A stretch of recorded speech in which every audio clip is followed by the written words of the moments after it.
County 911. Honey, I need an ambulance bad. Please. Okay, what's going on? Oh, my God. There's no pulse on either one of them. They're white. They're dead. Their baby's here. How's the baby? He's not crying. He's awake. Oh, God. Do you want to attempt to do CPR on any one of them? They're both dead. It's too late. Tell us the truth. Who shot? Authorities were dispatched to 128 James Davis Lane in response to a shooting incident. Upon arrival, law enforcement discovered two individuals inside the residence who had sustained fatal gunshot wounds to the head. Such a crime was unprecedented in Mountain City, a community where homicides were rare, typically occurring only once every 3 to 4 years. The victims were identified as 36-year-old Bill Payne and his fiancée, 23-year-old Billie Jean Hayworth. Their infant son Tyler was found unharmed in his mother's arms, though he was covered in her blood. The ferocity of the crime raised a haunting question. Who could commit such an act against a young couple who had just begun building a life together? The shock of the tragedy reverberated throughout the close-knit town. Many struggled to comprehend that such violence had disrupted their quiet community. Bill and Billie Jean had spent most of their lives in Mountain City, drawn to its peaceful environment, which seemed ideal for raising a family.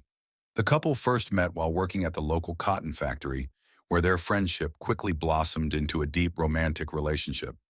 Their future together had seemed promising, making the circumstances of their deaths all the more devastating. Billie Jean Hayworth was a lively, charismatic woman with a warm personality known for her kindness and energy. Her fiancé, Bill Payne, was equally outgoing, always making her laugh with his charm and humor. The couple was deeply in love, building a future together and raising their infant son. They had plans to marry and create a life in their quiet hometown. Tragically, their dreams came to a sudden and violent end. Their home became a crime scene, prompting local authorities to request assistance from the Tennessee Bureau of Investigation.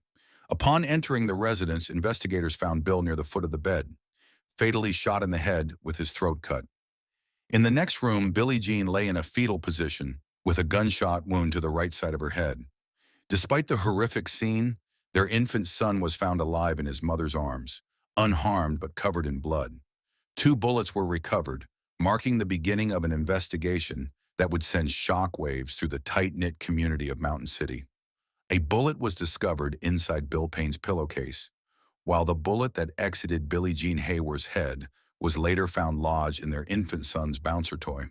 However, no shell casings were recovered at the scene, leading investigators to believe that a revolver had been used in the attack. As authorities searched for clues, they uncovered traces of methamphetamine residue. Given the prevalence of meth use and distribution in the area, investigators initially considered the possibility that the murders were drug-related, potentially a targeted hit. However, there were no signs of forced entry, and nothing inside the home had been disturbed. Their personal belongings remained untouched, suggesting that the perpetrator had entered with a singular purpose, carrying out the killings before leaving without taking anything. As forensic investigators meticulously examined the crime scene, they began to piece together the final moments of Billie Jean Hayworth's life. Evidence suggested that she had just prepared a bottle for her infant son, leaving the supplies on the counter before tending to him in his crib. The chilling nature of the crime became even more apparent. While the baby was left unharmed, his parents had been executed in cold blood. Authorities conducted a neighborhood canvass, speaking with residents in hopes of finding witnesses, but no one had seen or heard anything unusual. News of the heinous, execution-style murders spread rapidly throughout the small Tennessee town, sending shockwaves through Mountain City and Johnson County. Fear gripped the community, with speculation that a professional killer was on the loose. Concerned for their safety, residents worried about who might be targeted next. Investigators turned their attention to those closest to the victims, conducting interviews with family and friends. They sought to understand the couple's relationships, possible conflicts, and any leads that could provide insight into who might have committed such a horrific crime. As the investigation progressed, authorities uncovered aspects of Bill Payne's past that raised questions. According to several acquaintances, Bill had occasionally used and sold small amounts of pain pills, but he was not known as a significant drug dealer. When investigators asked if anyone had reason to harm him, the response was unanimous. No one could think of a single person who would want to hurt Bill or Billie Jean Hayworth. However, those close to the couple mentioned a series of unusual incidents leading up to the murders. These included persistent, anonymous phone calls to their home and baseless harassment accusations directed at them and their group of friends. The individual allegedly responsible for these disturbances was a local woman named Janelle Potter.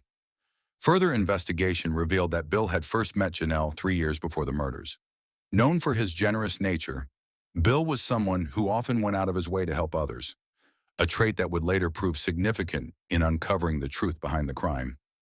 Bill Payne's connection to Janelle Potter began through a family member who worked at a pharmacy, volunteering to deliver medications to those unable to pick them up themselves. Bill occasionally assisted with these deliveries, which is how he first encountered the Potter household. The family consisted of Janelle Potter and her parents, Marvin and Barbara Potter.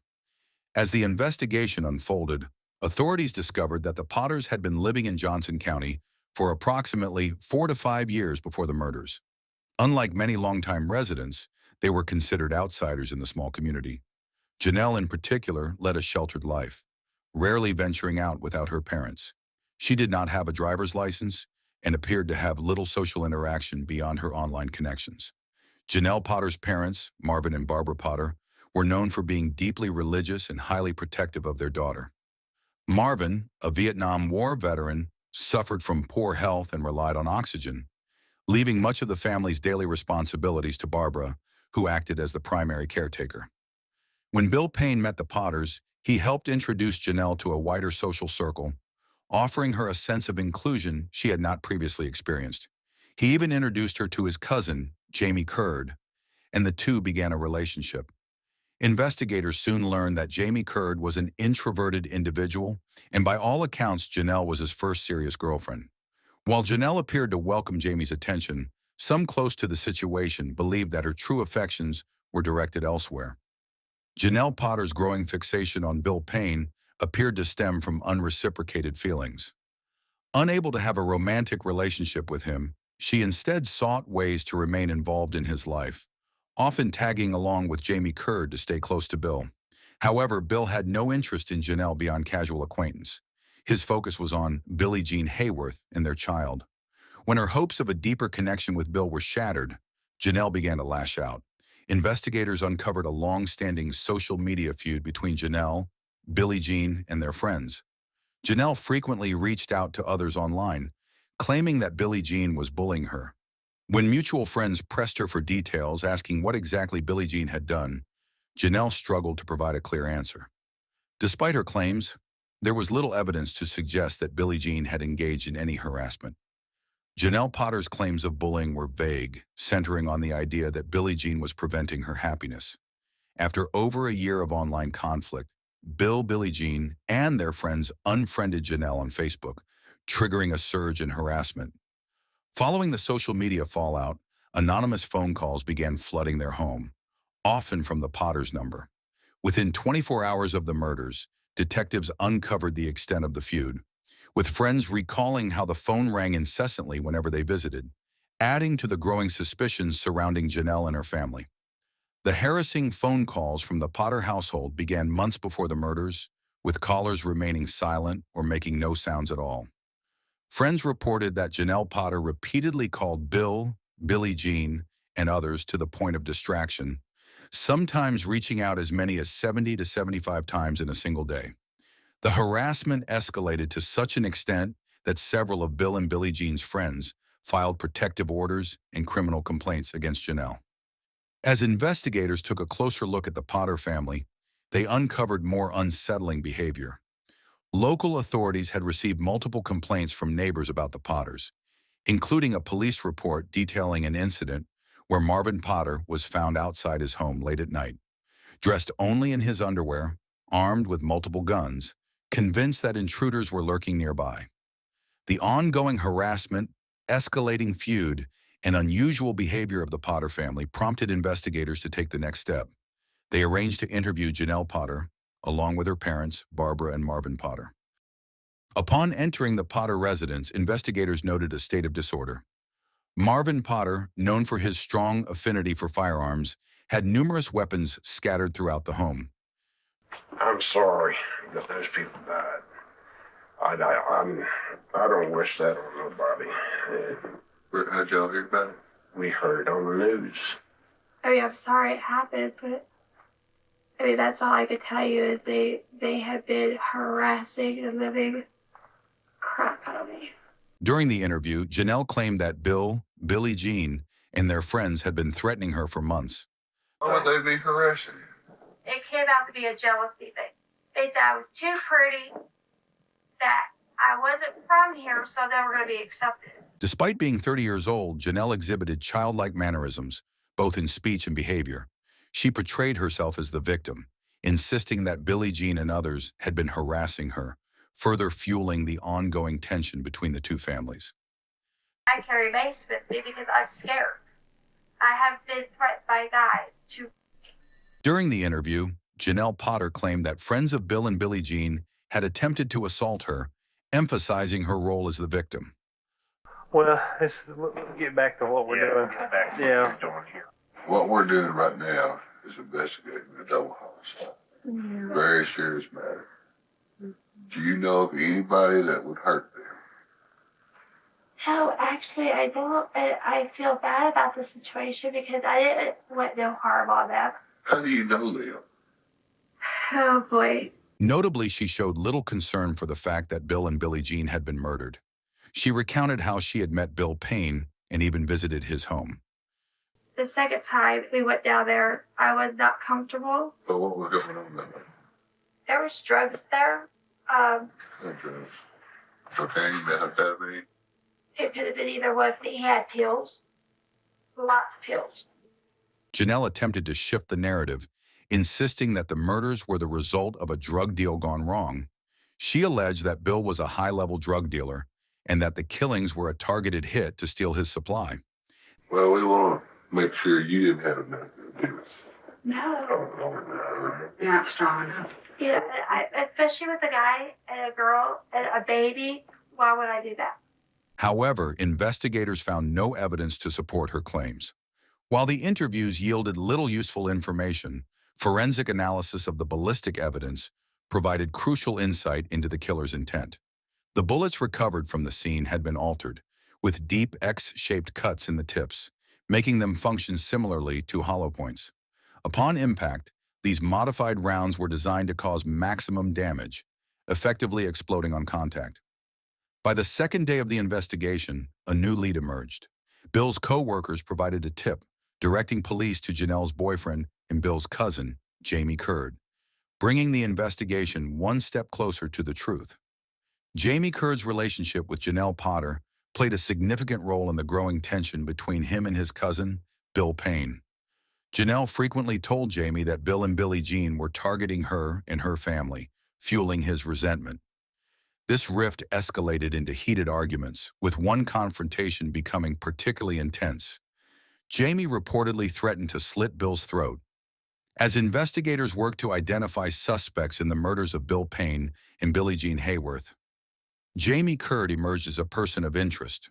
Once close cousins, Jamie and Bill had grown apart in the months leading up to the killings, a shift that coincided with Jamie's involvement with Janelle Potter. Friends of Bill recounted a heated dispute between the two men, reinforcing the theory that Jamie's loyalty to Janelle may have played a role in the tragedy. Investigators brought Jamie Curd in for questioning, during which he suggested that Bill Payne had been upset with him for siding with Janelle after their falling out. We'll be straight up front with you, okay? You are one of the few people that we found that Billy's had any problems. You explain to me what kind of problems y'all were having. Well, It's our job to ask tough questions. Did you kill Billy or Billie Jean? no way. I couldn't hurt you. Is there any reason she would be able to take a polygraph examination? Huh? We had polygraph everybody in this whole damn county, but we gonna find out who killed it. Despite suspicions, authorities released Jamie for the time being, planning to bring him back for a polygraph at a later date.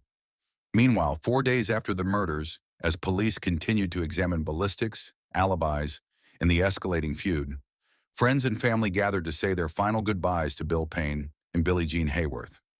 The emotional weight of the tragedy was overwhelming, making it difficult for many to accept as reality. In a touching tribute to their love, Bill and Billie Jean were laid to rest together in a joint funeral, just as those who knew them best believed they would have wanted. Following the funeral, the community came together to support Bill and Billie Jean's surviving son, ensuring he was cared for while also offering comfort to grieving family members. 2 days after the service, investigators conducted a polygraph test on Jamie Curd.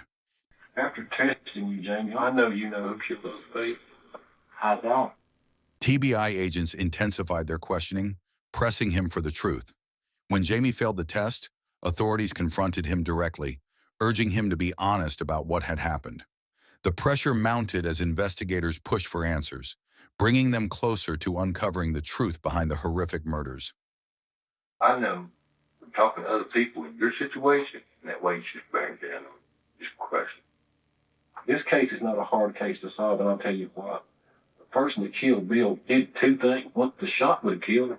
But after they shot him, they cut his throat. And one thing that people are going to testify that you said you was going to do one day was cut his throat. Tell us the truth. Who shot him? He who? Who had the gun? Hey, During his interrogation, Jamie Curd finally revealed a shocking detail. Marvin "Buddy" Potter was the shooter. Jamie admitted that he had been present when Marvin carried out the murders of Bill Payne and Billie Jean Hayworth. why did Buddy kill him? I don't know. Did he go in first? Did you go in first? I did. So, Buddy went in first, you stayed there at the store. Which room did he go in first? Right where Bill was at. Did you hear Billie Jean? Just when she came out, she came and went down the hall. Did you tell she had the baby in her arms? That looked like Where did he go? down the hall. Then what did you hear? Another shot. Then what happened? And he was out. Did he tell you what to do? Did he threaten him? What did you say? Reading it. How did you cut his throat? So there you go. What'd you do with the knife? I gave it back to him. Answer this, Jamie. How much did Janelle and Barbara know about this? I already took it down. As the interview concluded, Jamie made an unexpected remark that puzzled investigators. Before the camera shut off, he casually asked about a CIA agent's involvement with the Potters. Is the CIA here? CIA? No. The comment left authorities baffled. Why would a CIA agent have any connection to the Potter family? At the time, the question seemed odd, but as the investigation unfolded, it would take on far greater significance than anyone initially realized. After confessing to being present when Marvin Potter murdered Bill Payne and Billie Jean Hayworth, Jamie Curd introduced an unexpected twist to the case. During his second interview, he abruptly asked, "Is the CIA here?"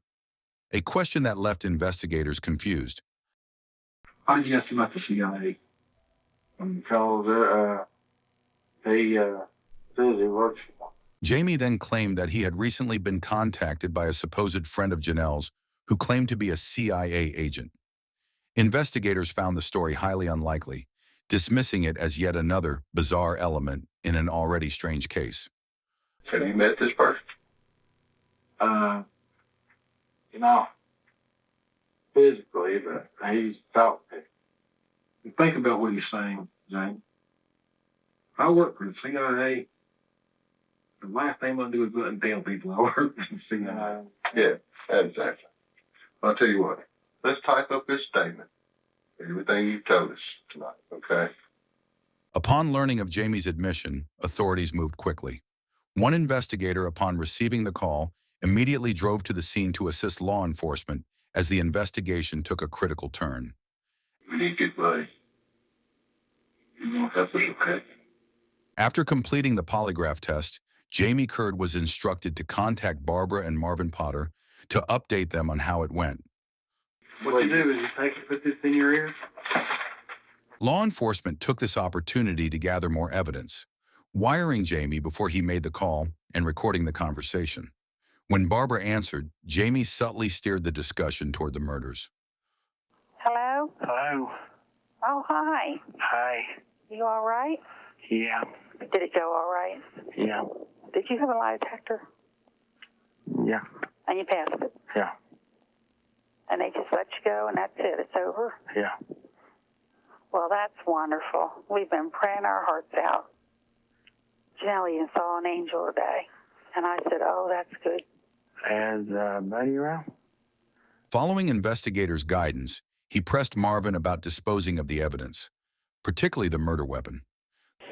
You got rid of everything that was from Bill, didn't you? Okay. I'm actually full up there.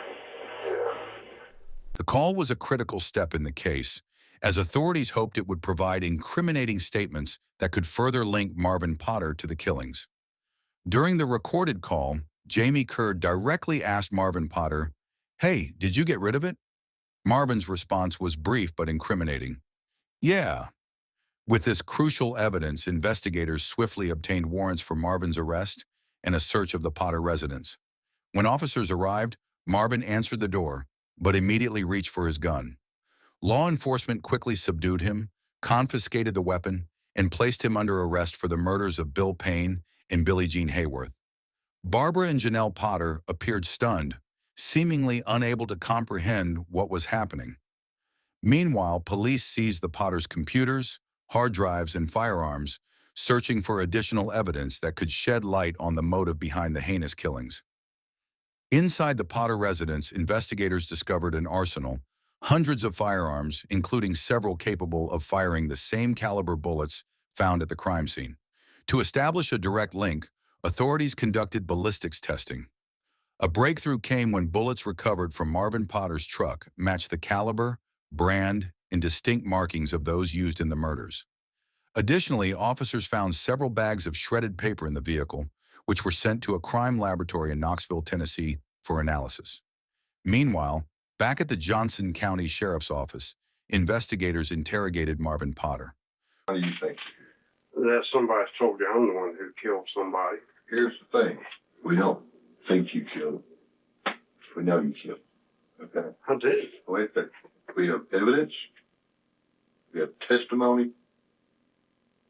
We have you talking about it on tape. Me talking about it on a tape. recording. Yes, sir. Absolutely. Who did you talk to tonight? I talked to Jamie. He called once. He asked you this, but he said, did you get rid of everything from this? Yeah. Well, you know it's over. You know we got it. For hours, he remained steadfast. But as detectives pressed him, the pressure mounted. Eventually, cracks in his story began to emerge. When you hear people plotting to catch your daughter and murder her. In Marvin Potter's mind, his actions were justified. He believed he was protecting his daughter from those he thought had threatened her. They wanted to rape her because she's a virgin. And just so much. Investigators observed his internal conflict as though he viewed the murders as a necessary act to safeguard his family. In your mind, you got no other choice, but No. So Janelle and Barbara. No. Did you feel better? Telling me what you did before you tell her. You called me something. Yeah. Barbara, before you find out from somebody else, I want you to know I was involved in it. And I did it. Some of it. Despite this, Marvin felt compelled to be the one to confess his involvement to his wife. He was lucid, fully aware of his actions, and took responsibility for the killings. Authorities officially charged Marvin Potter and Jamie Curd with first-degree murder in the deaths of Bill Payne and Billie Jean Hayworth. Their arrest brought a sense of relief to the community, yet a lingering question remained. Janelle Potter had been at the center of the harassment, making the calls and sending the emails. Was she truly uninvolved, or was there more to uncover? Despite the arrests of Marvin Potter and Jamie Curd, investigators questioned why Janelle Potter had not been scrutinized further. Given her role in the ongoing harassment, it seemed unlikely that she was uninvolved. The Johnson County Sheriff's Department and the Tennessee Bureau of Investigation could have easily closed the case with Marvin's confession. But a critical discovery changed everything. In the back of Marvin Potter's truck, authorities found bags of shredded documents, seemingly discarded by chance. This unexpected evidence would soon reveal the true mastermind behind the murders and expose the depths of the plot against Bill Payne and Billie Jean Hayworth. At the TBI lab in Knoxville, Tennessee, forensic analysts painstakingly reconstructed nearly 174 pages of shredded documents.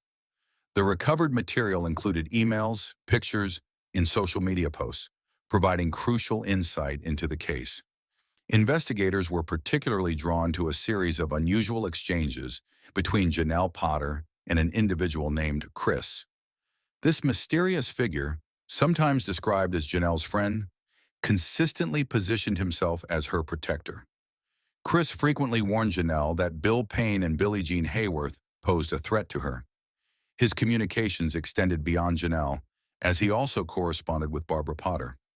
The emails suggested that drastic action was necessary to stop the alleged harassment, with growing indications that Barbara may have played a role in orchestrating a violent response.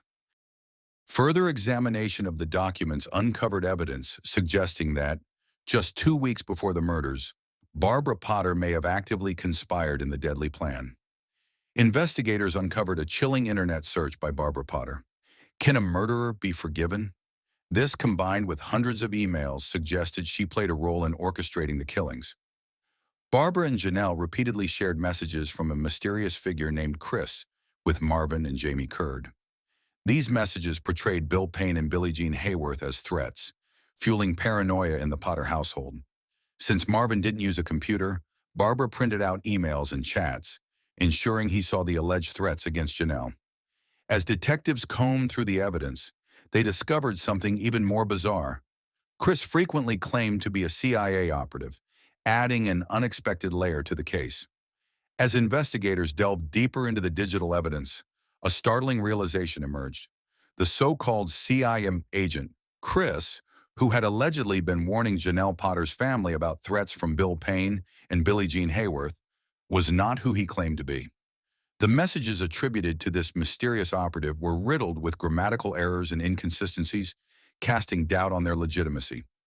A thorough examination of IP addresses, phone records, and online activity led detectives to a crucial discovery. All communications from Chris originated from the Potter household. The fabricated identity was traced directly to Janelle Potter, who had created the fictional CIA agent to manipulate those around her. Investigators determined that Janelle used this alias to convince her father, Marvin Potter, that Bill and Billie Jean posed a serious danger to their family. Further analysis revealed that Janelle harbored an obsessive fixation on Bill Payne. Her unreciprocated feelings and growing resentment toward Billie Jean intensified over time. Fueled by jealousy and a fabricated narrative of persecution, she orchestrated a chain of events that culminated in a deadly act of violence. Marvin Potter carried out the murders, but the crime was rooted in deception.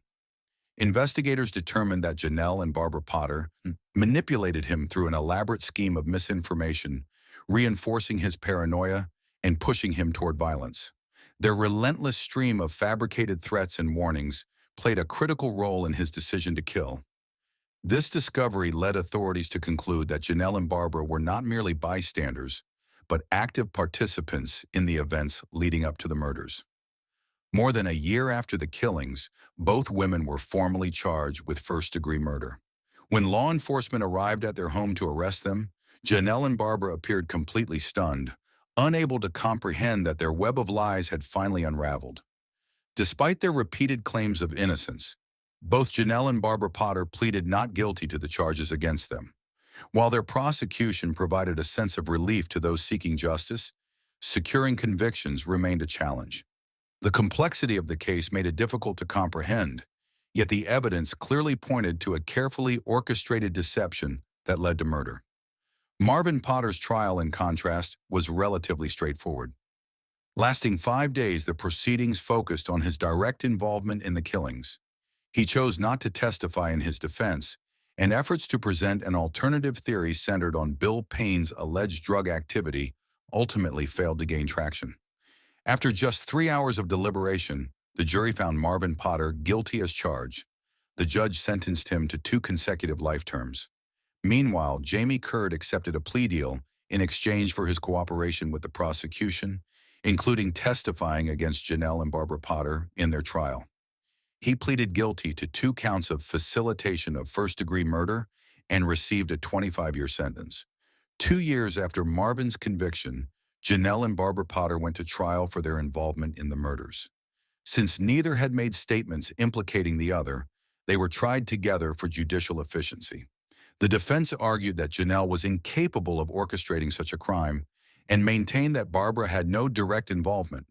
Additionally, the prosecution lacked physical evidence tying the 2 women to the murders, making the case far more complex than the previous trial. There was no physical evidence placing Janelle or Barbara at the crime scene. However, during the first 4 days of trial, the prosecution presented extensive digital evidence to support their claim that the 2 women orchestrated the murders. The state's case hinged on proving that Janelle and Barbara conspired to manipulate Marvin Potter into carrying out the killings. The prosecution's key witness, Jamie Curd, was called to testify, expected to provide a clear account of the events leading up to the murders. Investigators believed that Jamie had been manipulated and recruited to aid Marvin Potter. However, when Jamie took the stand under oath, his testimony took an unexpected turn, leaving prosecutors stunned. On the 5th day of Janelle and Barbara Potter's trial, Jamie Curd took the stand as the prosecution's key witness. However, his testimony delivered an unexpected twist. When asked directly whether Janelle and Barbara had conspired with him in the crime, Jamie firmly denied any involvement on their part. Though the courtroom remained silent, the weight of his statement was palpable. The prosecution had relied on Jamie to establish a conspiracy. Yet under oath, he insisted that he had never spoken to Janelle or Barbara about the murders. His testimony challenged the prosecution's case and suggested that he may not have fully grasped the extent to which he had been manipulated. Jamie Curd's testimony continued as he recounted the events leading up to the murders. He explained that he received a text message from Janelle instructing him to be picked up by Marvin Potter. At the time, Jamie claimed he had no knowledge of what was about to happen. He described how they entered the home through the sliding glass door, a familiar entrance from his previous visits with his cousin, Billy Payne. Once inside, Marvin proceeded with the killings. On the 6th day of the trial, the prosecution rested its case. In response, Janelle's defense team, led by attorney Cameron Hyder, introduced 2 expert witnesses.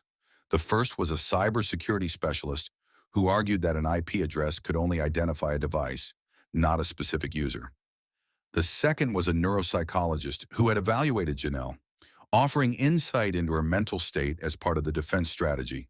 The neuropsychologist's evaluation concluded that Janelle functioned at the cognitive level of a child, arguing that she lacked the mental capacity to orchestrate such a complex crime. Her defense attorney emphasized that she was not a criminal mastermind, unlike those he had previously defended. With the defense resting its case, the prosecution delivered its closing arguments. The state methodically reviewed the evidence, reinforcing to the jury how Janelle and Barbara Potter played central roles in planning the murders. Prosecutors urged the jury to hold them accountable for the devastating events that had unfolded. During closing arguments, the defense emphasized that the prosecution had failed to prove beyond a reasonable doubt that Janelle Potter conspired to commit murder. They reminded the jury that Jamie Curd himself had testified that Janelle was not involved in the conspiracy. After 8 days of trial, the jury began deliberations. The defense left the courtroom hopeful for an acquittal, though uncertainty remained. Jury decisions are never predictable. After nearly 5 hours of deliberation, the jury delivered its verdict. Both Barbara and Janelle Potter were found guilty of 2 counts of first-degree murder and 1 count of conspiracy to commit murder. Relief swept through the courtroom as justice was served for Billie Jean Hayworth and Bill Payne, though emotions ran high on both sides. 3 years after the tragic murders, Bill Payne's mother took the stand at the sentencing hearing for Janelle and Barbara Potter, offering a final statement on the loss of her son. Christmases together. No more sitting around the table, listening to Billy laugh and tell jokes. We go to a graveyard now. Clean up the grave and put fresh flowers. We don't do anything like we did before. Barbara and Janelle Potter were each sentenced to 2 consecutive life terms. While justice had been served, nothing could undo the tragedy. Billie Jean Hayworth and Bill Payne were gone, and their young child would grow up without parents. A heartbreaking consequence that would last a lifetime. Do you think Janelle Potter truly understood the consequences of her actions?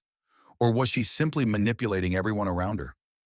If Jamie Curd hadn't confessed, do you think this case would have ever been solved? Or would the truth have stayed buried forever?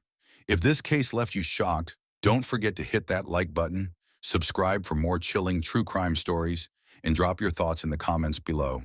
We read every single one. Until next time, stay safe and stay curious.